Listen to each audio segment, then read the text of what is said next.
Next thing is tamping. Take my espresso tamper. I tamp in 2 motions. First, just kind of set the tamper in there, nice and level and flat inside the basket.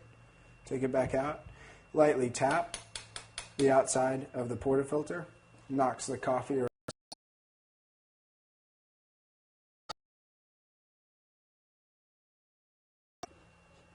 and spin at the end, which is called polishing.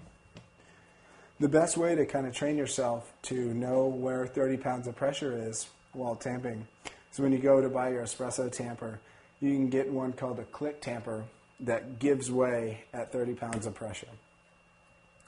So now I have my coffee dosed and evenly distributed in the portafilter basket. I have a coffee puck that's ready for insertion and brewing for a shot of espresso for our Single Breve Latte.